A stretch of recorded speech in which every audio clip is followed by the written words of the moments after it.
Na semana passada nós lançamos o tema do ano, a luz da tua presença, amém? Foi a pastora Fernanda, acho que mencionou esse texto, já está aqui atrás, a luz da tua presença, que é um chamado para nós como igreja, para um lugar de adoração, porque o texto fala, feliz é o povo que ouve o alegre chamado para adorar. O Senhor nos chamou, nosso primeiro propósito como filhos de Deus, como criaturas de Deus, é adorar ao Senhor. É estarmos neste lugar de contemplação, de reverência, de intimidade com Ele. A gente vai perceber no tema da mensagem hoje que a adoração é um chamado de todos nós. E esse chamado vai nos conduzir nesse lugar da adoração, da contemplação, da intimidade. Nós estamos de fato num ambiente, num lugar onde a luz do Senhor habita. Quando nós estamos diante da glória do próprio Deus, na semana passada o tema da mensagem foi: a luz sempre vence as trevas. A luz sempre vence as trevas. Foi o subtema que vai conduzir e dirigir essas três mensagens da série, desse lançamento do tema.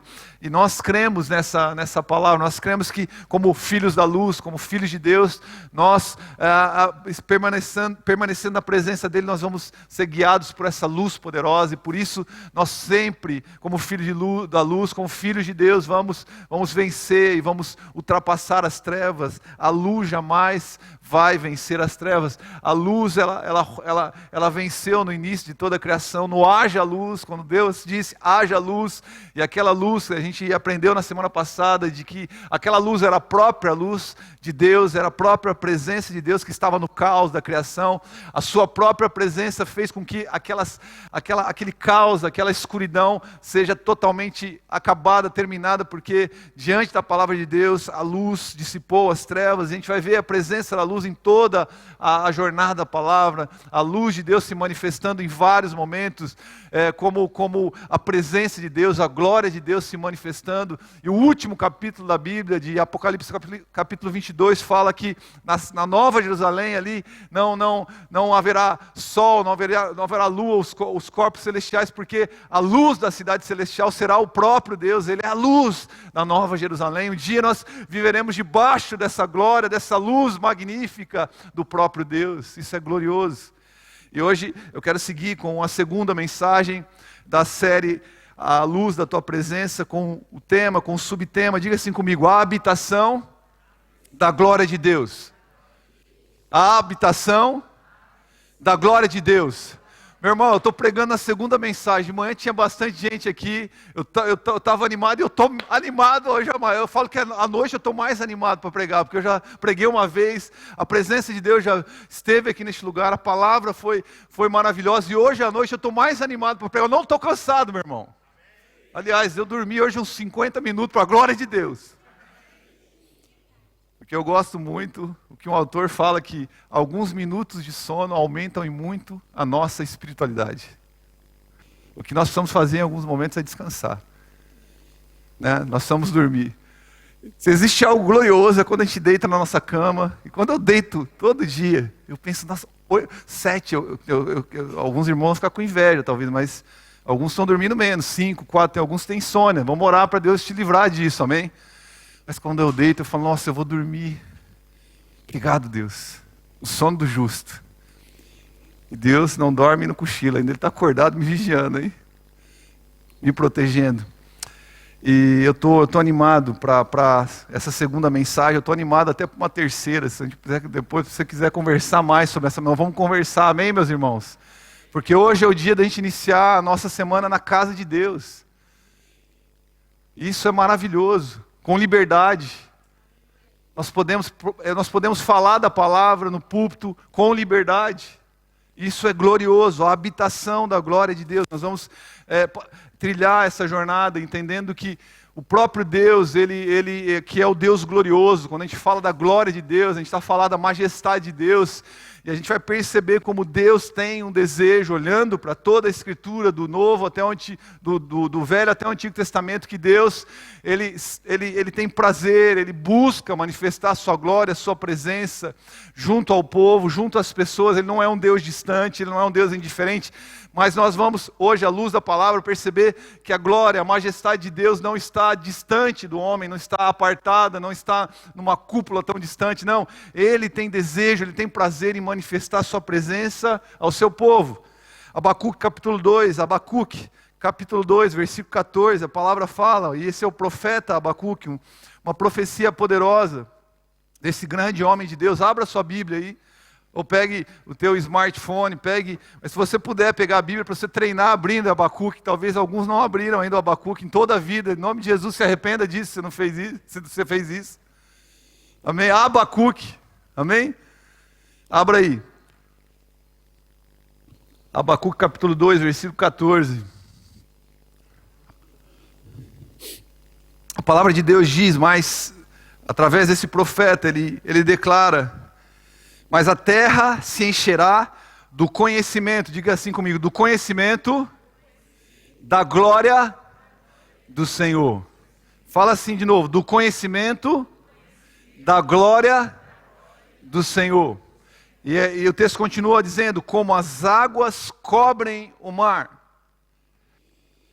Ele fala, mas a terra se encherá do conhecimento da glória do Senhor, como as águas cobrem o mar. É interessante que é uma profecia, é uma perspectiva futura, aquilo que Abacuque está a falar, porque nesse exato momento, o profeta Abacuque está num momento de pecado, o povo estava vivendo uma relação de incredulidade, o povo de Judá estava prestes à invasão dos inimigos babilônicos, o povo de Israel vai receber, do povo do judeu, o reino do sul vai ser invadido, vai ser capturado pelo império da Babilônia, eles vão se tornar exilados, e esse profeta está nesse contexto de um povo que está cultuando ao Senhor de forma hipócrita, de um povo que ao invés de buscar a presença de Deus, está a se misturar com o sincretismo religioso, com aqueles povos pagãos. Por isso que o Senhor vai permitir que esse povo seja levado como escravo, e é neste contexto, é olhando para esse cenário, é olhando para essa cena, que o profeta Abacuque começa a profetizar num contexto completamente contraditório, num contexto completamente de opressão, de resistência. Ele olha para essa cena, e antes de mencionar o versículo 14, ele fala em Abacuque capítulo 2, versículo 4, uma das frases mais emblemáticas, que foi repetida por três livros do Novo Testamento, em que Abacuque diz, mas o justo viverá pela fé. Ele olha para aquele cenário de apostasia, aquele cenário de desesperança. Imagine que nós estamos a olhar para o lado, as pessoas saindo da igreja, as pessoas cometendo adultério, o povo está enfraquecendo, o culto está completamente hipócrita, as pessoas não vivem o que elas estão a pregar, e aquele profeta olha, no ambiente de desesperança, ele olha e fala assim, o justo viverá pela fé. E eu começo a imaginar a cabeça de Abacuque, olhar para aquela cena e Deus falando com Abacuque, falando, olha Abacuque, você está vendo isso, a glória do meu templo, a glória da minha presença está se esvaindo desse povo, está se retirando desse povo corrupto, desse povo que incrédulo, mas eu quero te dizer uma coisa, Abacuque, lá na frente, a minha glória vai permanecer, porque eu desejo ter comunhão com o povo, eu amo este povo, eu vou permitir que eles sejam corrigidos, mas eu vou fazer uma coisa, um dia vai acontecer mais, a terra se encherá do conhecimento da glória do Senhor, como as águas cobrem o mar, Abacuque. Essa é a esperança futura. É muito interessante os detalhes da palavra, porque o profeta, o próprio Deus, não diz apenas que a terra se encherá da glória. A palavra glória aqui é kabod, no hebraico, que significa esplendor, majestade, dignidade, beleza, tudo que Deus é em seus atributos, natureza e poder. A palavra glória, nesse texto, tem essa força da majestade de Deus, da glória, a natureza, o poder, a divindade do próprio Deus. Mas é muito interessante o caráter pessoal deste Deus, que é um Deus que habita no alto e sublime trono, mas habita num coração quebrantado, que é um Deus que não resiste um coração contrito, porque tem uma palavra que faz toda a diferença nessa profecia, porque ele não fala só que a terra vai se encher da glória, mas a terra vai se encher do conhecimento da glória. E a palavra conhecimento, no original no hebraico significa, ninguém me corrigiu de manhã, ninguém veio me procurar, alguém que fala hebraico, para corrigir a pronúncia, então eu vou falar de duas formas. Se alguém fala hebraico, venha me procurar no final do culto, mas a escrita da palavra no hebraico é Yadá, Y-A-D-A. O conhecimento, o Yadá, o Yada, da glória. A terra se encherá do conhecimento da glória. E essa palavra Yadá significa, é a mesma palavra em Gênesis capítulo 4, versículo 1, quando Adão conhece Eva na sua intimidade, sobre uma relação profunda, sobre uma relação que não é superficial, não é passageira, é como uma união, uma fusão. É a mesma palavra, dá uma ideia de um processo íntimo, no encontro, numa relação íntima. Ao ponto, é a mesma palavra que é usada em Êxodo, capítulo 33, quando Deus fala que conhece Moisés. Ele fala, eu Yadá com Moisés. Eu tenho intimidade com este homem. Êxodo capítulo 33, versículo 17, Deuteronômio 34, 10, fala dessa relação, onde o próprio Deus usa essa mesma palavra para se referir ao seu servo Moisés. Eu tenho intimidade com este homem. Eu tenho comunhão profunda com ele. Eu caminho, eu sou amigo de Moisés. Eu tenho comunhão com ele. Exatamente o que Abacuque estava profetizando sobre um tempo glorioso, sobre uma restauração da glória do Senhor, da habitação da glória do Senhor, porque Deus não muda a ideia dele. É uma revelação que começa a ser progressiva, a gente vai perceber daqui a pouco, mas Abacuque estava falando sobre essa revelação, sobre essa manifestação da glória de Deus, não como algo distante ou intocável, como um sumo santo, um soberano santo, ao ponto que eu não posso nem chegar perto dele, que eu não posso ter intimidade. Não é sobre isso. Deus está falando que ele é acessível, que a sua presença é palpável, que Deus não quer simplesmente se manifestar de forma pontual, mas ele quer ter comunhão, encontros genuínos com o homem. A gente vai perceber isso. É interessante se nós olharmos o Antigo Testamento de uma maneira apressada e nos fitarmos apenas nos grandes eventos do Antigo Testamento. E eu posso aqui, se eu abrir o microfone, perguntar para alguns de vocês momentos maravilhosos e sobrenaturais do Antigo Testamento. Muitos vão falar Golias, o mar vermelho aberto, a água saindo da rocha, a gente vai ver o maná descendo do céu. E se a gente não percebe, se a gente não vai a fundo na palavra de Deus, percebendo o coração de Deus, que muito mais do que as suas mãos, Ele quer ter uma relação conosco. Ele não quer ser um Deus que só nos dá as coisas, Ele quer ter uma intimidade, é um fluxo contínuo, é uma relação conjunta. Mas se a gente lê a Bíblia correndo ou sem se aprofundar, parece que nós vemos um Deus no Antigo Testamento que vem ali, age e que vai embora, que ele vem como um gênio da lâmpada que responde desejos e vai embora. Mas quando a gente começa a olhar para a palavra, quando a gente olha com mais atenção a palavra, a gente vai percebendo que essa revelação, existe uma revelação progressiva do plano eterno de Deus em relação à sua habitação e à sua manifestação.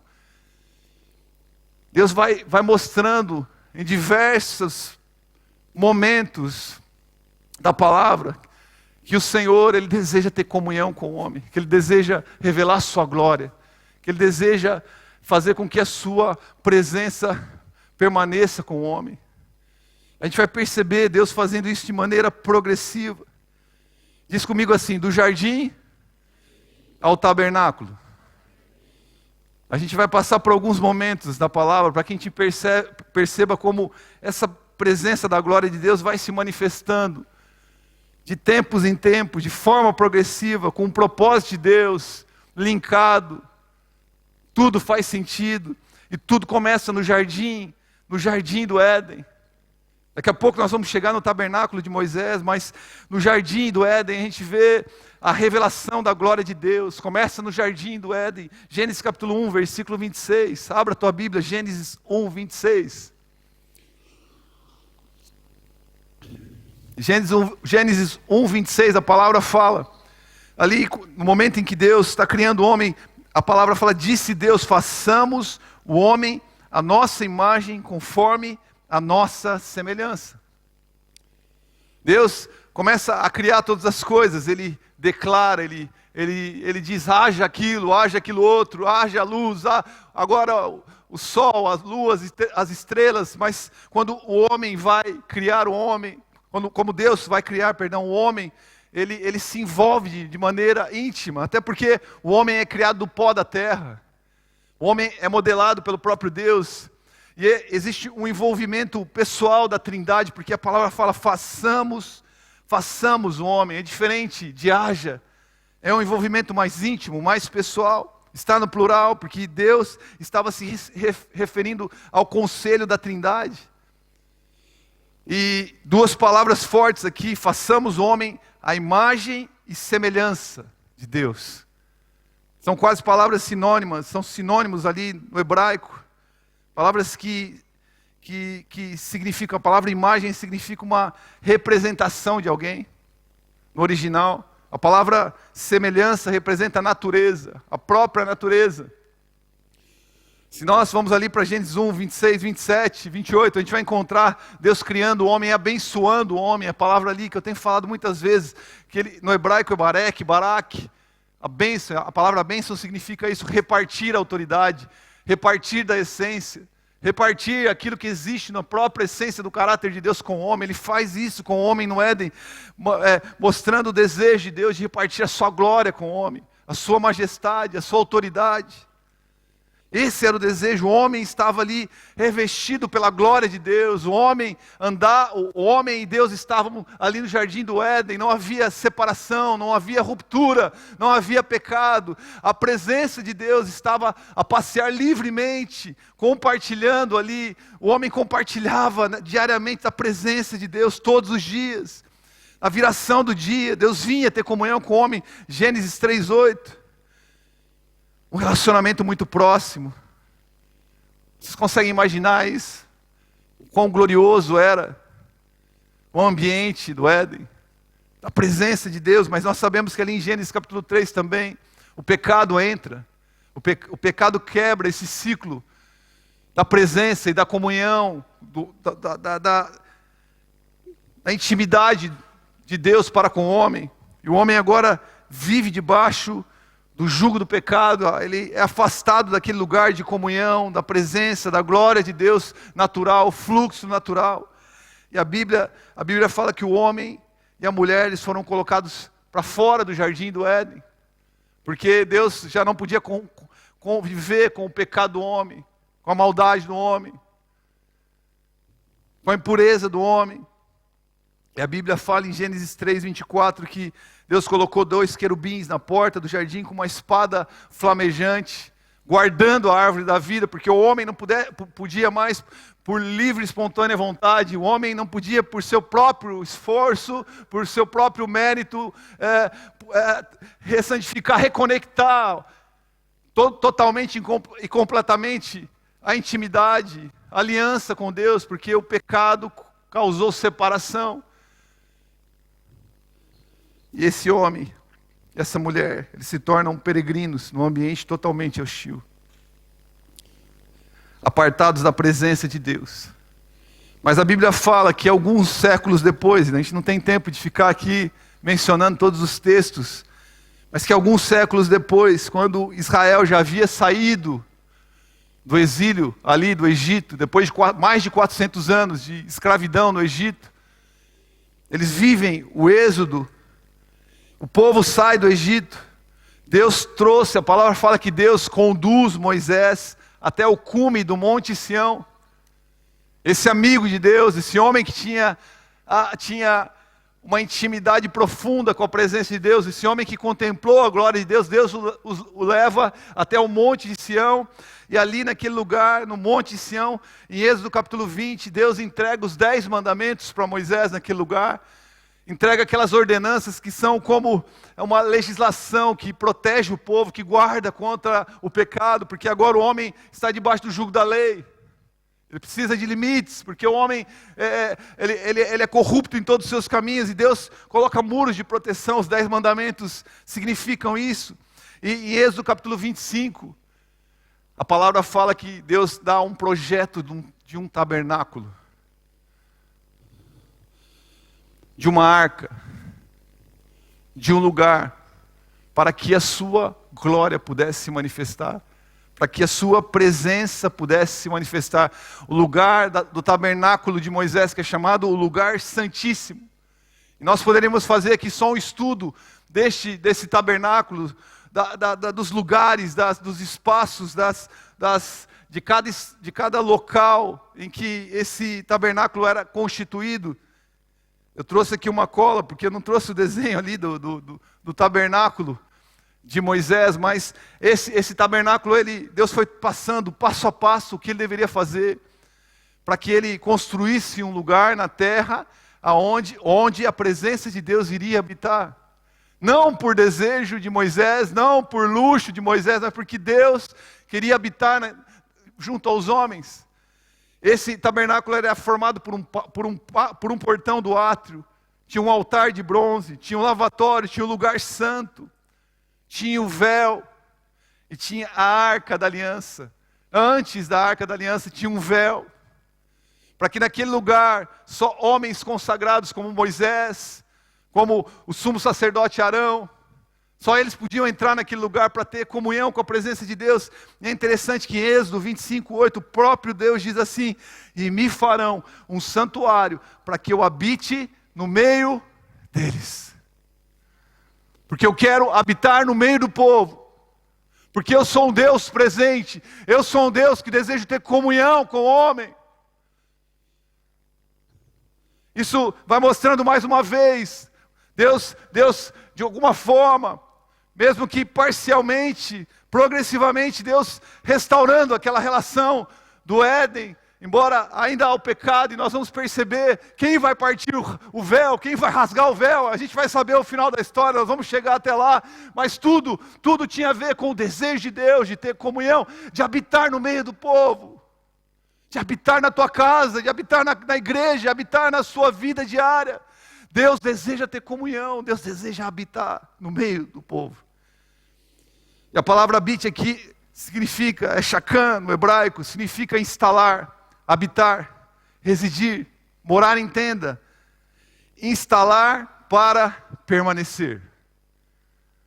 Essa palavra shakan dá origem num período intertestamentário, é uma palavra trava-língua aqui, difícil ainda, entre o Antigo e o Novo Testamento, um silêncio profético. É a partir da palavra shakan que os judaizantes, que os judeus criaram a palavra Shekinah, que não é uma palavra que aparece na Bíblia, não encontra em nenhum relato, só no Talmud, nas leis dos fariseus, nas leis dos judaizantes, mas essa palavra, ela foi mencionada, ela foi criada pelos estudiosos judeus para designarem, para de alguma forma traduzir a presença de Deus manifesta.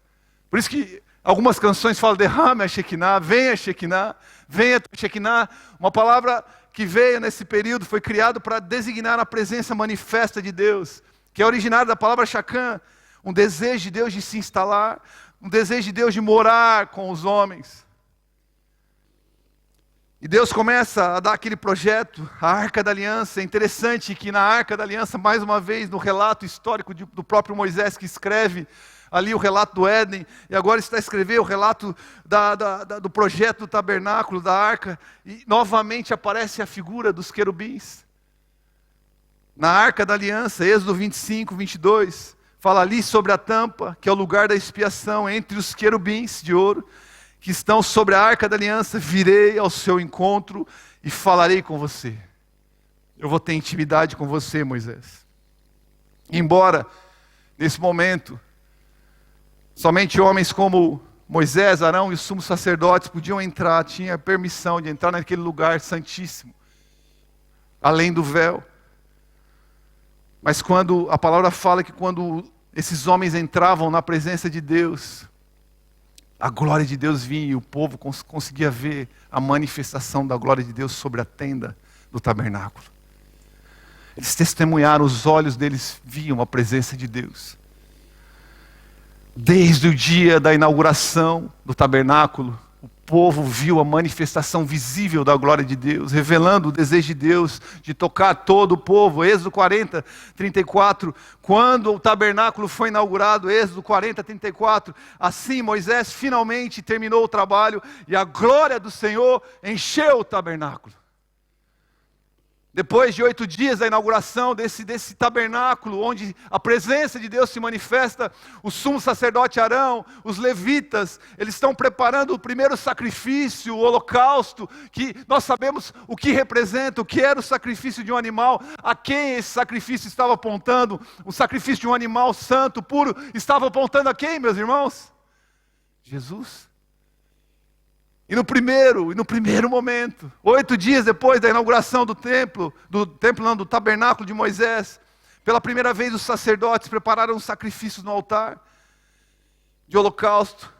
Em Levítico capítulo 9, versículo 23, 24, a palavra fala o que acontece. Então Moisés e Arão entraram na tenda do encontro, e quando voltaram, abençoaram o povo novamente, e a glória do Senhor apareceu a todo o povo. Fogo saiu da presença do Senhor e consumiu o holocausto e a gordura no altar. Quando eles viram isso, gritaram de alegria e se prostraram com o rosto no chão, porque a glória do Senhor causa uma manifestação, a glória do Senhor causa uma reação do povo de Deus,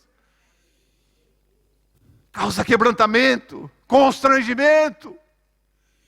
Se nós estamos diante da presença de Deus, na casa do Senhor, diante da glória de Deus, diante da arca do Senhor, e a arca aqui, nós não temos aqui uma arca de madeira, não é mais necessário, algumas igrejas até colocam isso, não, mas a glória, nós vamos perceber que a glória de Deus habita em outro lugar, nós vamos chegar lá, mas quando nós estamos diante da presença do Senhor, no culto, a glória do Senhor tem que causar algo no nosso coração, uma reverência.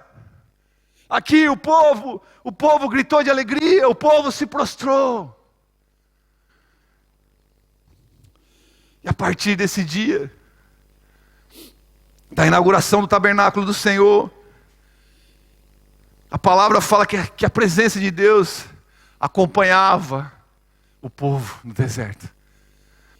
Olha que Deus tão amoroso, que Deus poderoso, um Deus que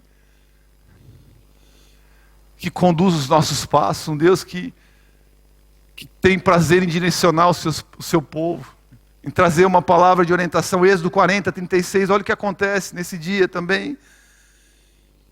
Sempre que a nuvem se levantava de cima do tabernáculo, está falado do tabernáculo, da tenda que foi construída, os israelitas seguiam em viagem, mas se a nuvem não se levantava, permaneciam onde estavam, até a nuvem se elevar. Durante o dia, a nuvem do Senhor parava no ar, acima do tabernáculo, e à noite o fogo ardia dentro da nuvem, de modo que todo o povo de Israel podia vê-la. E isso ocorreu ao longo de todas as jornadas dos israelitas. Isso ocorre durante toda a jornada dos israelitas. A presença do Senhor não se apartou, a glória do Senhor acompanhou. Durante o dia, protegendo o povo do calor. Durante a noite, no frio da noite, a glória do Senhor, a luz do Senhor vinha aquecendo o povo. A nuvem do Senhor, a glória de Deus, determinava a toada, determinava quando o povo deveria parar, quando o povo deveria andar. Era a presença do Senhor que indicava o caminho. Quantos querem ser conduzidos pela presença de Deus, meus irmãos? O nosso Deus conduz a nossa jornada. Tem tantos dias, tem tantos momentos que nós estamos confusos, estamos incertos, estamos ali parados, parece que nada está acontecendo, a nuvem não anda. Quando vai andar essa nuvem? Eu quero sair daqui. Irmão, saiba que o Senhor está aí. Às vezes Ele está segurando você, Ele está guardando você. A gente conhece a história, quantas pessoas, né? Um exemplo simples, mas Por um segundo que você ficou a mais na tua casa, você esqueceu uma chave, que você esqueceu o telemóvel, por uma situação, um carro bateu, uma situação aconteceu.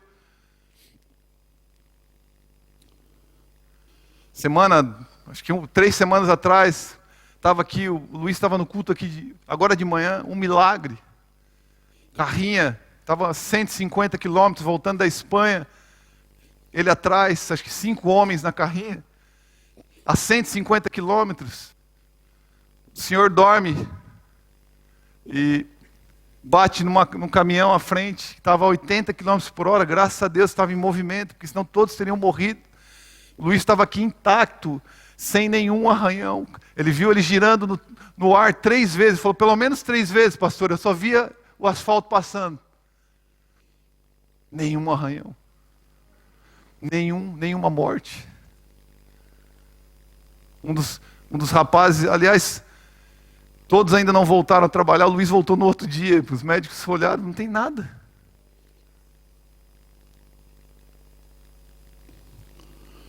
A mão do Senhor, a presença do Senhor protegendo. Ele tem certeza disso. Não fui eu que falei, ele falou, pastor, eu tenho certeza que Deus guardou a minha vida.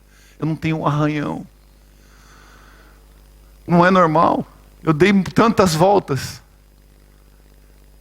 Não bati a cabeça, não quebrei, não torci um ombro, nada. A presença do Senhor guardando. Isso que acontecia ali. Que acontecia durante a caminhada do povo, com a arca. Mas diga assim comigo, do tabernáculo ao templo. Diz assim, para o teu amigo, não, para o teu irmão. Do tabernáculo ao templo.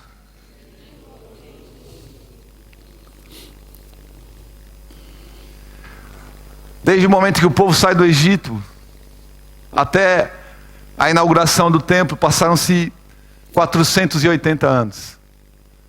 Desde o momento em que essa arca foi construída, inaugurada, para que a presença do Senhor habite naquele lugar, passaram-se 480 anos.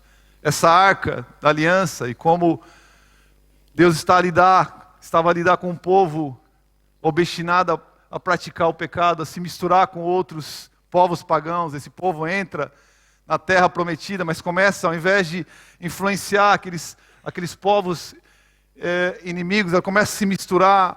A arca começa a ficar em outros lugares. No período de Juízes, a arca do Senhor fica na cidade de Siló, que era um lugar de adoração. Depois a arca da aliança foi roubada pelos filisteus, pelos próprios inimigos, mostrando a negligência desse povo com a arca, com a presença de Deus, que era o lugar que habitava a presença de Deus. Depois essa arca é devolvida pelos filisteus, que foi um tremendo problema para eles.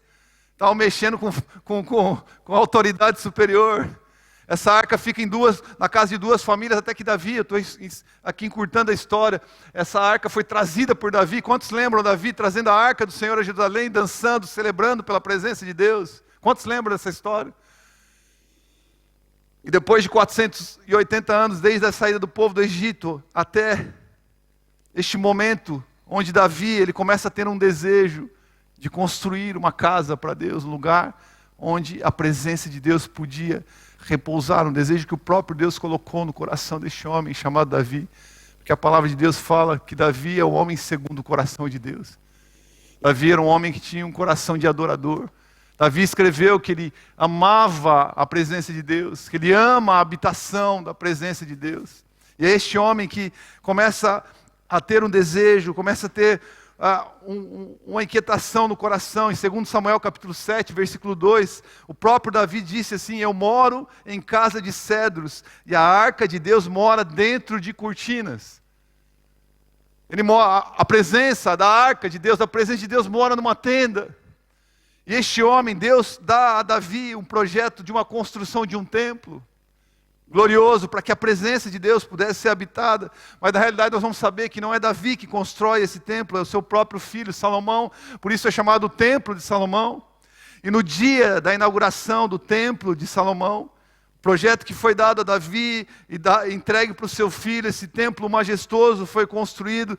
E no dia da inauguração desse templo, Em 2 Crônicas, capítulo 5, versículo 13 e 14, a palavra fala que todos os sacerdotes da linhagem de Arão, eles tinham se purificado, os levitas, os músicos, os instrumentistas estavam preparados, os cantores estavam purificados para a inauguração, o culto estava preparado, o ensaio estava sendo feito, os músicos estão ali, os voluntários estão cuidando das crianças, o culto está tudo bonito, preparado. E começa a reunião, um som começa de louvor. Eu quero que você vá lá em 2 Crônicas 5, 13 e 14, na inauguração do templo do Senhor. No versículo 13, enquanto em uníssono a um tempo, diga assim comigo, tocaram trombetas. Fala forte, tocaram trombetas. E cantaram. E fala assim, para fazerem e para se fazerem. Fala de novo, para se fazerem, ouvir, para louvarem o Senhor e render-lhe graças. E quando levantaram as vozes, com trombetas, símbolos e outros instrumentos musicais, para louvarem ao Senhor. O texto fala que há muita música, há canção, há adoração, há louvor ao Senhor. O culto está acontecendo, celebração, a presença do Senhor está sendo adorada. E o texto começa a falar que o povo está falando porque Ele é bom, porque a sua misericórdia dura para sempre. Então, diga assim comigo, então sucedeu que a casa... E agora, meus irmãos, olha o que acontece. A listinha das canções estavam preparadas. Tudo estava organizado. Mas de repente, a casa do Senhor se encheu de uma nuvem, de maneira que os sacerdotes não podiam estar ali para ministrar por causa da nuvem, porque a glória do Senhor encheu a casa de Deus. Ao ponto deles não conseguirem ficar de pé. Uma santa bagunça. Não dava para continuar cantando, não dava para continuar de pé, porque a glória do Senhor encheu a casa. Ah, como eu anseio isso, meu irmão, como eu anseio isso nas nossas reuniões. Nós começamos a adorar, levantando as nossas vozes, de repente a glória do Senhor vem, e nós nos rendemos de joelhos, nós nos arrependemos, nós percebemos a glória de Deus, e nós reagimos à glória de Deus, não por um músico, ou por um movimento aqui acrobático, para que as pessoas possam adorar, mas não, a presença de Deus é reverenciada, a glória vem, e nós percebemos a glória de Deus, e nós não conseguimos nos controlar. Eles não podiam ter-se em pé, porque a glória de Deus desceu sobre a casa e tomou conta de tudo. No tabernáculo de Moisés a nuvem desceu em silêncio, mas no templo a nuvem desceu em meio ao louvor e adoração. O povo estava adorando ao Senhor. Salomão faz uma oração tremenda. Em 2 Crônicas 7, de 1 a 3. No final da oração de Salomão, versículo 1 de 2 Crônicas capítulo 7. Tendo Salomão acabado de orar, desceu fogo do céu e consumiu o holocausto e os sacrifícios, e a glória do Senhor encheu a casa. Os sacerdotes não podiam entrar na casa do Senhor, porque a glória do Senhor tinha enchido a casa do Senhor. Todos os filhos de Israel, vendo descer o fogo e a glória do Senhor sobre a casa, se encurvaram com o rosto em terra, sobre o pavimento, com a cara no chão. E adoraram e louvaram o Senhor, porque é bom, porque a sua misericórdia dura para sempre. A glória veio, e essas pessoas, a palavra fala que eles colocaram o rosto no chão. Eles se curvaram diante da glória de Deus. Quantos dias nós não temos nos curvado diante do Senhor? O que nos impede de curvarmos diante da glória do Senhor? De adorarmos ao Senhor? A presença dEle deseja encher o teu coração, meus irmãos. Vão ter dias no teu quarto, na tua casa, em que você vai ser cheio da glória do Senhor. Vão ter dias que você vai estar aqui nessa reunião, e você tem liberdade para pôr o teu joelho no chão e falar, glória ao Senhor. Bendito é o Senhor. As suas misericórdias duram para sempre. Santo, santo, santo é o Senhor. que era, que é e que há de vir. A palavra de Deus fala que os anjos estão prostrados diante do Senhor 24 horas, 24/7, porque eles reagem à glória de Deus. Que coisa maravilhosa, a glória de Deus desceu sobre a casa e permaneceu por muitos anos naquele lugar. Mas nós não podemos esquecer que nós estamos a falar de um povo obstinado, de um povo que começa a flertar, começa a abrir brechas na sua vida. E a gente vai começando a ver a história desse povo. Porque depois de Salomão, acontece a divisão entre o próprio povo de Israel. As tribos se rivalizam. A divisão da tribo do norte, 10 tribos vão para o norte, 2 tribos vão para o sul. Mais à frente, a tribo de Israel, essas 10 tribos do norte foram conquistadas pelos assírios. Mais à frente, a tribo de Judá e de Benjamim vão ser levados como exilados pelos babilônios.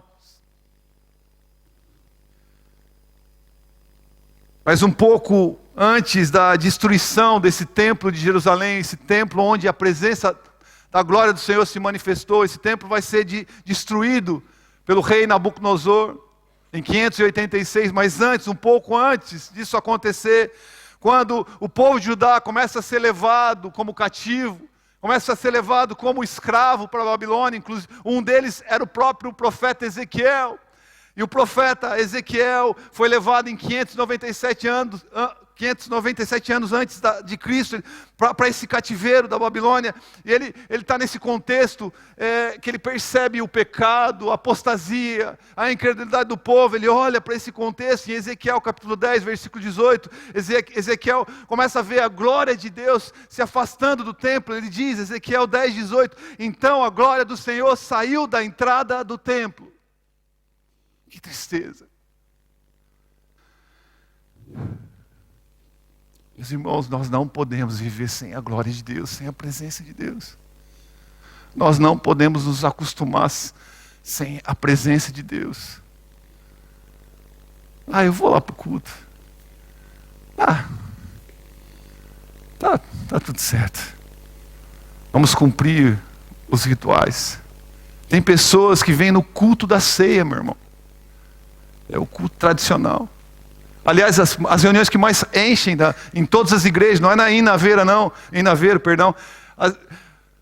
No Brasil, aqui, em todo o sítio.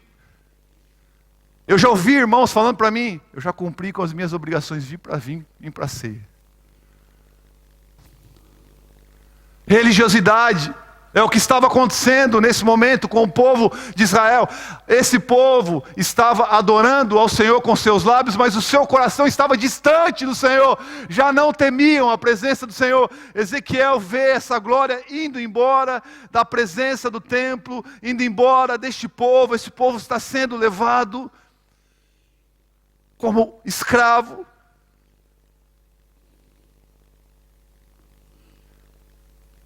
A presença de Deus se aparta como um sinal profético de Deus estar abandonando o lugar por causa da idolatria. Ezequiel capítulo 8 até o capítulo 10 fala sobre isso. E finalmente o templo é destruído. É queimado pelo rei Nabucodonosor em 586 a.C. Nunca mais se ouviu falar da Arca da Aliança. Mas é lindo o coração de Deus. O meu coração se constrange com tanto amor da parte de Deus. Porque é o mesmo profeta que está exilado, que está num ambiente de completa desesperança, como escravo na Babilônia. Deus começa a falar com este homem, e este mesmo homem, Ezequiel, exilado, ele começa a profetizar sobre a glória que viria e que retornaria para o templo. Esse templo vai ser reconstruído. Não um templo feito por mãos humanas, não um templo mais com paredes. O Senhor tinha um plano, porque o Senhor deseja habitar no meio do povo dele. Ele é Deus presente. E a gente vai ver em Ezequiel 40, do capítulo 40 até o 43, Ezequiel profetizando a respeito da glória do Senhor que retornaria e encheria o templo, mas é outro templo. Por um longo tempo da história, a manifestação da glória da presença de Deus é interrompida pela divisão do povo, pela apostasia, mas Deus continua seu plano para habitar e manifestar sua glória sobre a terra, sobre os homens. Diga assim comigo: do templo ao filho. Fala forte: do templo ao filho. O filho de Deus. Do templo ao filho de Deus. Deus tinha um plano, porque o desejo de Deus é manifestar a sua glória, porque nosso Deus é Deus de perto. E mais uma vez, assim como havia acontecido no jardim do Éden, Ele escolhe um homem novamente, para, por meio dele, manifestar a sua glória. Só que este agora, o segundo Adão, é um homem perfeito, é um homem santo, é um homem irrepreensível, é o sumo sacerdote superior da ordem de Melquisedeque. Nele não há falha. Ele é o Cordeiro de Deus que tira o pecado do mundo. Ele é o santo, ungido de Deus.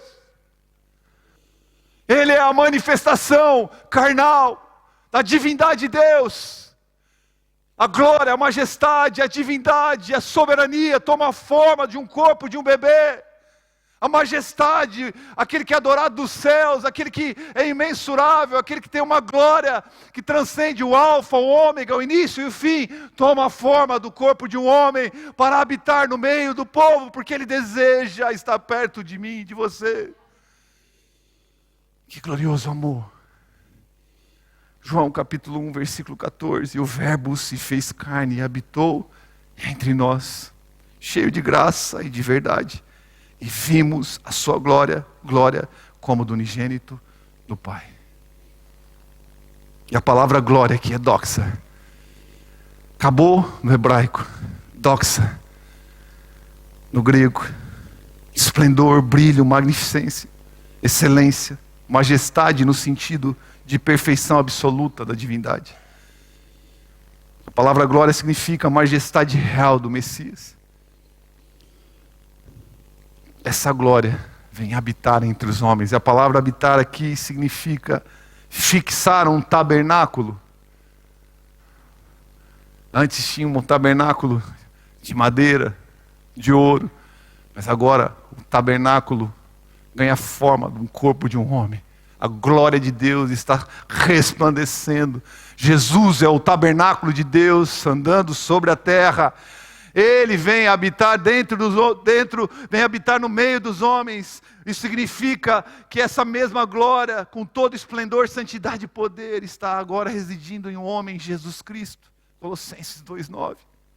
Nele, Jesus, em Jesus habita corporalmente toda a plenitude da divindade. E agora acontece uma transição do lugar da habitação da glória de Deus, de um templo para uma pessoa, de uma parede para um homem, que representa glória e majestade, a revelação do próprio Deus, de um Jesus que não é simplesmente apenas um homem que está no meio do povo fazendo sinais e maravilhas. Não, ele é a revelação da própria presença de Deus. O Messias era chamado Deus Emanuel, Deus conosco. Quando é anunciada Jesus, o nascimento dele, Mateus capítulo 1, versículo 22 e 23, ele será chamado Emanuel, o Deus conosco, cumprindo a profecia de Isaías 7,14. Ele será chamado Emanuel, Deus conosco. Ele é Deus conosco. Ele veio em direção de nós. Ele veio ao encontro da humanidade.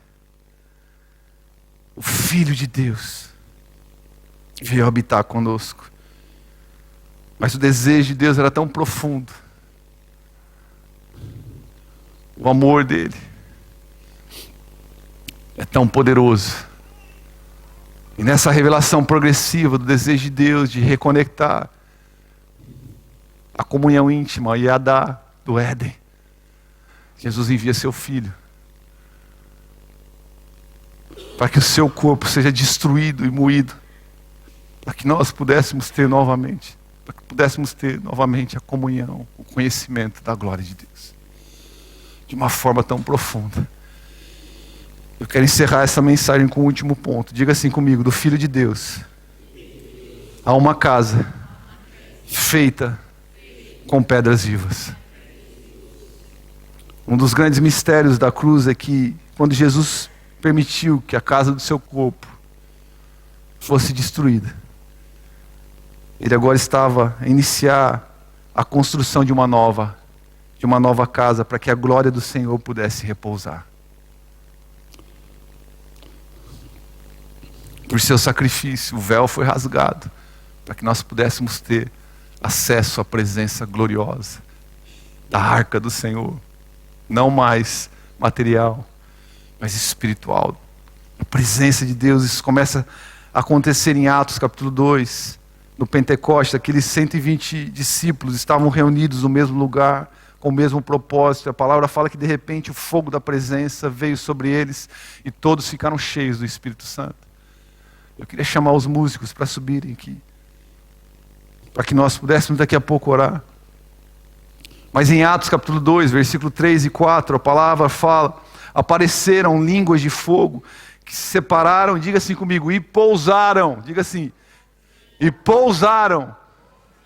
E o texto continua a dizer: sobre cada um deles, essas línguas de fogo pousaram sobre cada um deles. Todos ficaram cheios do Espírito Santo e começaram a falar em outras línguas, conforme o Espírito permitia que se expressassem. E essa palavra pousaram aqui no original grego significa ter residência fixa. Se tornar uma residência fixa do Espírito Santo de Deus. Uma casa de Deus. Uma nova casa de Deus. Uma casa que é edificada pela presença de Deus. Essa casa é edificada por pedras vivas. Nós vamos ver isso, 1 Pedro 2,5. E vocês também são pedras vivas, com as quais um templo espiritual é edificado. Além disso, são sacerdotes santos, por meio de Jesus Cristo, oferecem sacrifícios espirituais que agradam a Deus. Diga para a pessoa que está ao seu lado, fala assim: você é uma pedra viva. É assim que esse templo é edificado. É dessa maneira, é desse lugar, é a união das pedras vivas que forma o templo do Senhor, a casa de Deus, o lugar de comunhão, onde a presença de Deus vem, onde a glória dele se manifesta, porque a presença de Deus se manifesta em mim e se manifesta em nós. A presença de Deus se manifesta no meu quarto, mas se manifesta na reunião de 2 ou 3. A presença de Deus se manifesta no secreto, mas a presença de Deus se revela de forma gloriosa na comunhão do corpo. É um paradoxo. Em um, mas em muitos. Mas eu quero te dizer uma coisa nessa noite. Esse paradoxo não é um paradoxo contraditório. Não é uma contradição, é um paradoxo funcional. Edificante. É sobre um, mas todos juntos. Nós somos uma equipa, mas quando nós saímos desse auditório, nós não deixamos fazer parte dessa equipa. Nós somos representantes, embaixadores de Jesus Cristo no nosso trabalho, na nossa casa, lá no escritório, lá no nosso negócio. Nós somos pedras vivas lá, mas nós também somos aqui. Você pode aplaudir Jesus por isso? Pode aplaudir Jesus por isso?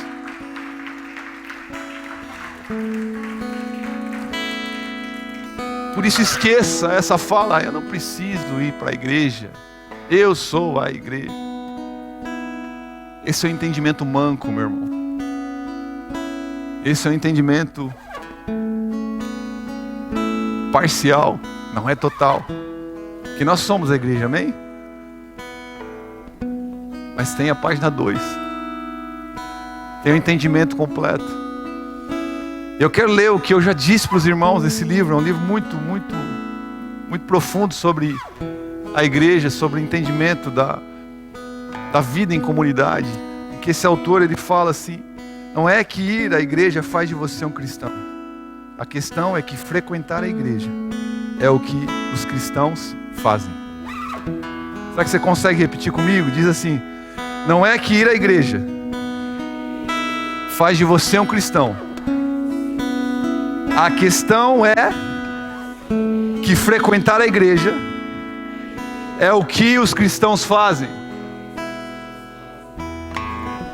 Eu estava lendo outro sermão expositivo sobre 1 Pedro capítulo 2, versículo 5.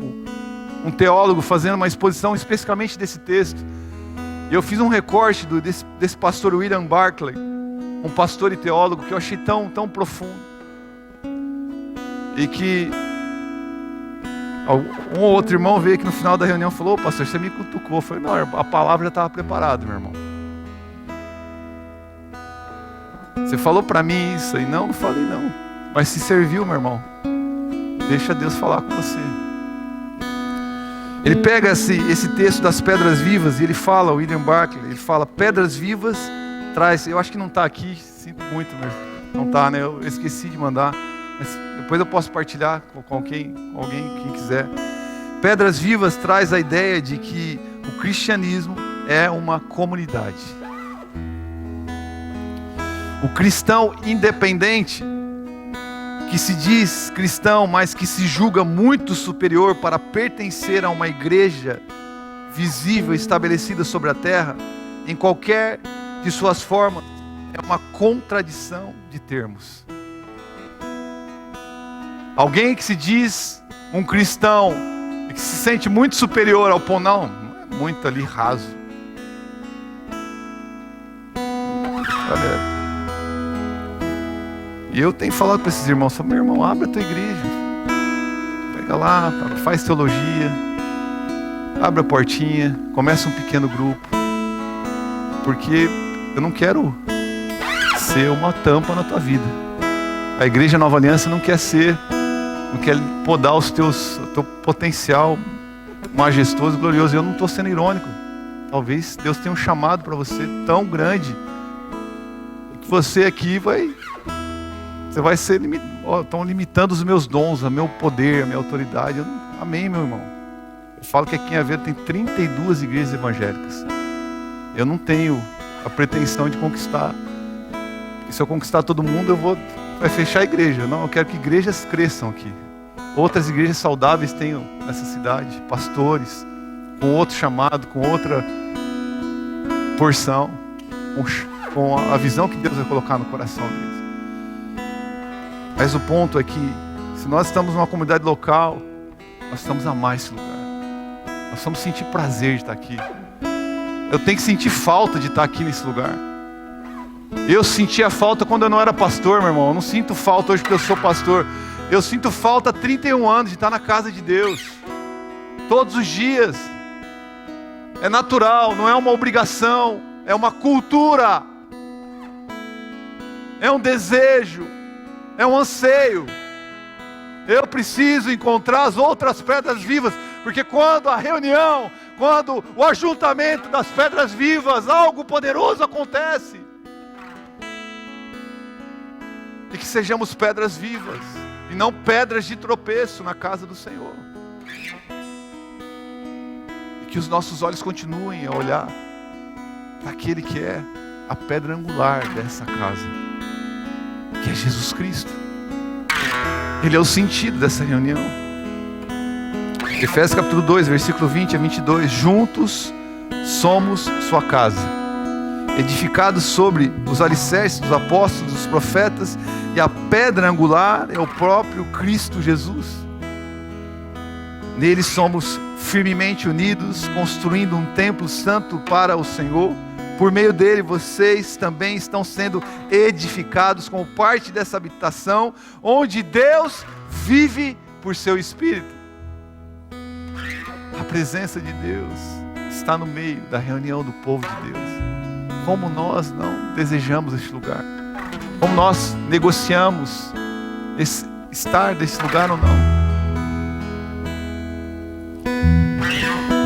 queria concluir essa mensagem dizendo que toda essa revelação progressiva de Deus revela o desejo que Ele tem de ter comunhão com o seu povo, de forma tão íntima que Jesus morre na cruz do Calvário, Ele ressuscita no terceiro dia, Ele anda com os seus discípulos durante 40 dias, Ele sobe aos céus, e depois de 10 dias que Jesus subiu aos céus, no dia 50, no Pentecoste, o Espírito Santo de Deus veio habitar dentro do homem.